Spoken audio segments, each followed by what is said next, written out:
Hello, my presumably Pokemon playing friends, or at least Pokemon observing. Maybe you don't play, you just like to watch reviews about the, I don't know, whatever, sorry. I wasn't sure if I was gonna end up playing this DLC or making any sort of content on it. Obviously, I was very critical of Pokemon Sword and Shield, so it's one of those things where if I ended up hating it and making a bad review, then I'm sure people would just be like, why, you already didn't like the game. Why are you making reviews of the DLC just to go on even more about why you don't like it? But I decided to give it a try, and this is sort of a review impressions of the Isle of Armor. I'll probably do a bigger overall kind of summary review sort of thing when the final DLC comes out this fall. But for now, I booted it up, downloaded it, I played it and stuff. The question is it good? And my answer to that question is, yeah. For the most part, yeah, it's pretty good. Overall, though, it kind of depends on who you are and why you're playing the game. So most of the Isle of Armor is just an additional big wild area, and I will say it's fantastic. It is much, much better than the wild area of the first game. I'm pretty sure it's as big, if not bigger, and it's just loads better. It's kind of like what I was hoping to get in the original wild area, now kind of fully realized. Here you have actual like different biomes, and they actually feel like different biomes. It's not just some arbitrary areas within one big area that the weather just randomly changes, you know what I mean? The areas are much more clearly defined. They're also just more interestingly designed. Like, you've got your general area that just mainly looks like the same assets from the original wild area, just sort of, made into a new thing here. But then you have like these beautiful wetlands with just like all sorts of, it's fun seeing just new stuff to make it look a little bit better. And here you've got, just plants and flowers all over the place and little bits of water, and it looks really nice. And then you've got like a forest, and again, there's a lot more just visual interest there than we ever saw in the first wild area. It's a lot more moody, sort of fun to explore. Then you got like the desert, which is just way more of a desert, like in an isolated area. It's not just like, I don't know, I stepped over this line of sand and suddenly the sand is blowing. Like, no, it's even in its own little kind of valley. So it just sort of makes a little bit more sense. You've got a lot more verticality. You've got more like steep kind of areas to climb.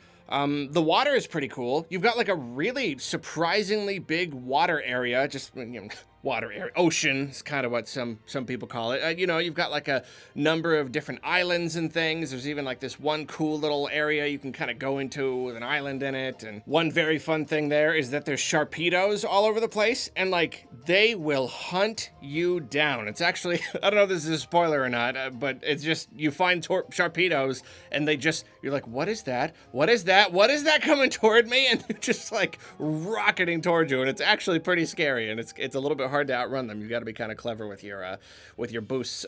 So yeah, like the water area is pretty cool. There's just a lot of it to explore. It's a little weird how the water doesn't wrap around the whole island. There's just one like a little chunk, maybe like a quarter of the island that you can't go to. So when you hit that invisible wall when you're just exploring the water, it is a little awkward because the rest of everything is like completely open and easy. So I'm not really sure why they did that. Absolute best part about the island, though, is there's a series of caves, and they're actually like pretty decently sized. Like, it's easy to kind of get lost and lose track of where you're going, and these caves are completely seamless. Like, you go into a cave and you go around different tunnels, and these tunnels pop out in different areas on the island, and it's just it's got a very, very cool feel to it. And of course, just like the original wild area, it's awesome just to see the new Pokemon. It's just fun to see all these Pokemon that we didn't get before, all in their natural environment and walking around and running away from you or chasing you or whatever. It is obvious now that it was always Game Freak's intention to give us these Pokemon back, which, we'll argue all that stuff later. Let's just look at it for what it is right now. It's obvious that they were going to, because I can see the appeal. I can see the fun. It was a relatively small amount of Pokemon in the Galar region. So now you get this new area and it's just like, oh, all my old favorites are just wandering around. You know, like it's a little bit like Black and White in that sense. And I like that about Black and White. It was just new Pokemon at first. And so then when the game opens up, it's like, oh, the whole gang's here. And it's not quite the same thing this time, but it's very much the same feel. The whole gang's all here kind of feel. You get to go and just, yeah, explore and be delighted with what Pokemon they decided to, you know, add back in. So yeah, the wild area, it's really, really nice. It's a very great improvement. I mean, I would say just like, I guess it just depends on what Pokemon you're looking for, but mechanically and just the way that it works, I feel like it just replaces the old wild area in the first part of the game. It's just a lot better in like every way. It's a lot more pleasant, and I would like to see that become more like the standard. And especially now that we have examples of like good like tunnels and caves and stuff, it's more obvious now how this can become the replacement for traditional routes and such in the game. You know, like I complained about how the wild area in the game, you know, the original wild area is a little bit smaller than I would have liked. I want more of the game to be that, because all of the routes, just, you know, regular routes, running and fighting trainers and stuff, it's just not, it was just so plain, and it can be done right, but it was very plain. And so now the Isle of Armor really illustrates how that can be the new standard for Pokemon. In fact, I was actually a little disappointed that there aren't like trainers all over the place, because that's kind of like what I expected. There's a lot of NPCs, but they usually just, you know, sell you stuff or do stuff for you, diggers and stuff like that. There aren't really any just traditional trainer battles, and that was like a little bit disappointing, because it felt like, all right, this is where Pokemon should be. This is getting a little bit closer. If you throw in some extra stuff to do and trainers to fight, then it's gonna feel like that replacement. It's not gonna feel like the wild area, this like separate thing. It's just gonna feel like Pokemon the way that it is now, you know? I will say, sometimes it feels like they really want people to feel like they got their money's worth, because this area, I mean, like, the regular wild area is already full of a lot of items. It's like an overwhelming number of items when you first start it up. You know, you got the little flashy, spawny ones, and then the regular Pokeballs. It's just, they're everywhere. I literally got bored of picking up items. I was just tired of it by the end. So I just started ignoring them. They're just dozens and dozens all over the place, hundreds. Speaking of finding things too, this is kind of fun. It's totally dumb, but I love it. So there's a guy who's got 150, I think it is, missing Alolan Digletts. And these Diglets have like little hairs on their head, so they're in the ground, and you find them by looking for the little sprouts, and obviously this is a massive, massive area to explore, and so you can find all the Diglett, and when you like find at certain thresholds or whatever, he gives you alternate forms. I think a bunch of like Alolan forms of stuff. I don't really care about that much. I just think it's fun to hunt down the Diglets. It's a totally silly hide-and-seek little extra thing to do, and yet I enjoy it. I enjoy stuff like that while I'm exploring this big place. It's just fun to hunt. It's Koroks, basically. It's pretty much just Koroks. And I like that. It's fun. So I didn't know this until very recently, but this DLC allows you to have Pokemon following behind you again. They just kind of added that back in. And I was very disappointed to see that they didn't then retroactively allow you to have Pokemon following you in the main area too. You go back to the regular Galar and you just can't. That's confusing. It's very, very weird. I do not know why. Is there some technical reason? I do not know why you can have Pokemon follow you here and not there. I'm really trying to just stick to the DLC itself right now, and like I said, like not dig into the whole ethical thing, the whole, you know, the thing that I'm talking about. But I will say, at the very least, I will say, only allowing Pokemon following you in the DLC really doesn't feel good. It really doesn't. It's just like, it's something that just should have been in the main game. It couldn't have possibly been that hard to do. So now requiring that, like, it feels like the sort of thing where since they added it into the DLC, they should have just made it a free update for everybody in the same way that they're adding in the new Pokemon, or the old Pokemon, but the other people who don't have the DLC can still bring the Pokemon over to their decks. It feels a little bit like, it's a little bit like in Breath of the Wild, how you have to buy the DLC to get like a couple little features. Like one is like the Hero's Path or whatever, where you can see where you've been on the map. Like that's a convenience you shouldn't be charging for convenience. If it's a thing that makes your game better and makes a player happier, like that's not really content. That's a convenience feature that everybody should have. Making someone pay for it is just kind of like, doesn't feel great. And this isn't the exact same thing, but it sort of feels the same. It is fun that it's there, though. You know, it's a nice feature to have. You know, definitely won't lie. So moving on to the actual like story content, you know, what there is to do in the DLC.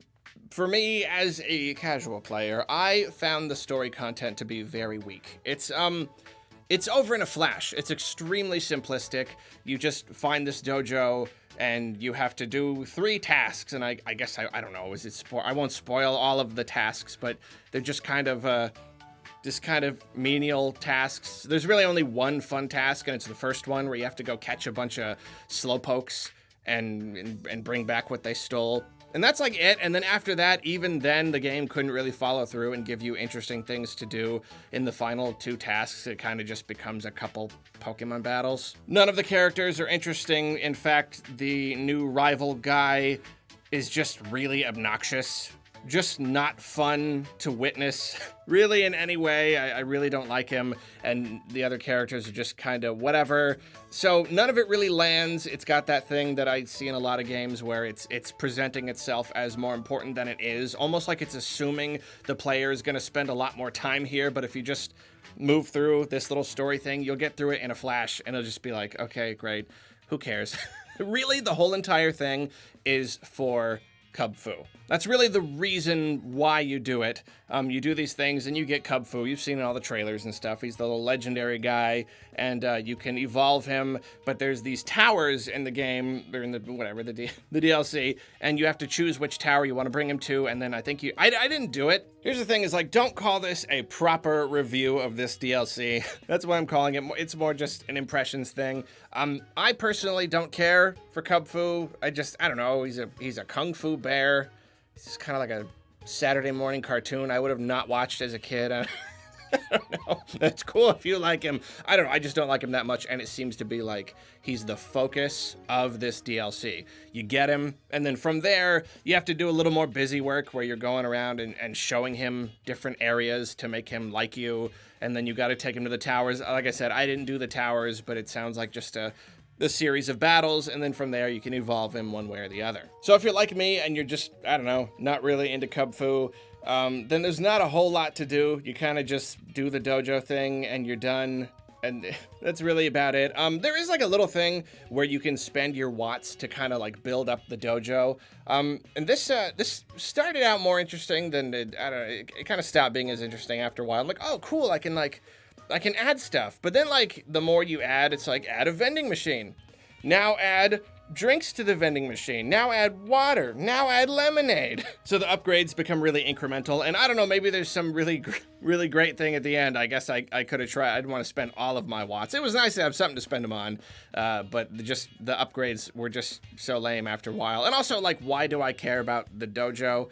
You know what I mean? Like, I don't know. Like, you can just fast travel to anywhere in the whole entire game, like, instantly. So I don't need to have all these things in there. So I don't know. It's kind of, I mean, maybe that you get some really cool prize that I would care about if I gave her all my watts. I don't know. One issue I had with the story content is it's a little bit like the main game where you kind of have to create your own difficulty. You know, I feel like most people by now will have beaten the main game and have a pretty powerful team.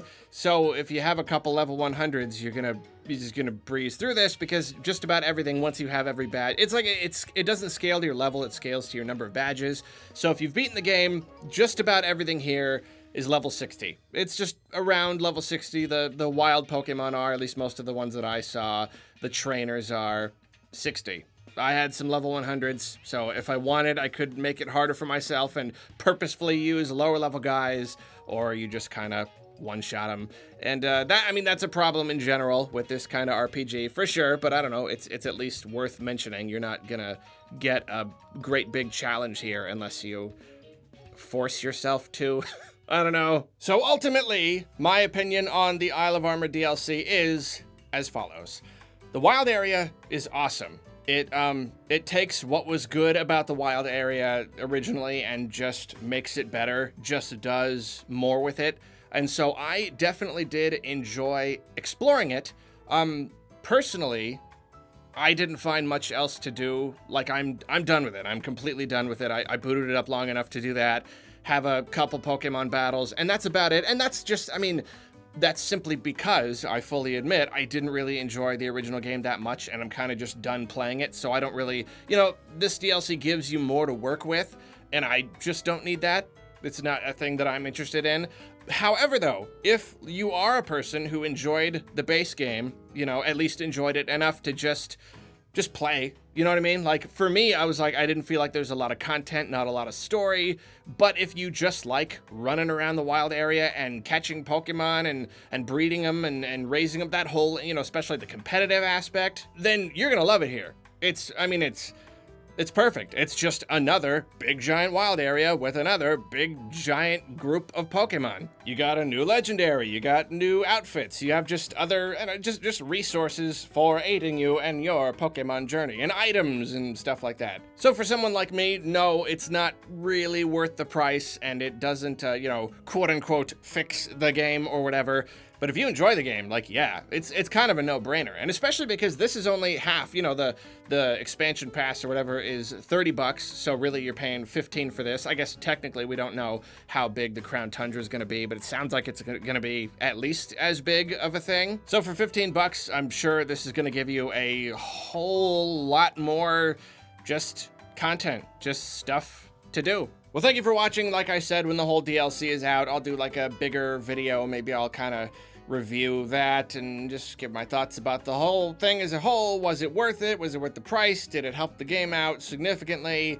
Whatever, delve all back into that. But in the meantime, I think that you are good, and I hope that you have a day that is so good, also like you. You are good. I hope the day is as good as you. Goodbye.